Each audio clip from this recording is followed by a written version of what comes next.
Қараңыздаршы, дәл осындай өтіндегі 20 шақты тасы бар жоғы 25 литр емдік су арқылы еруде.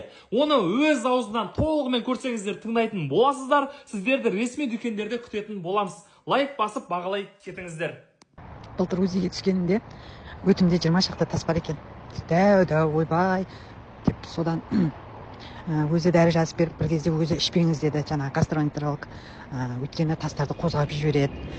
Лучше мазаламаса ішпей қойыңыз, тек қана диета ұстаңыз деп сөйтіп айтқан еді.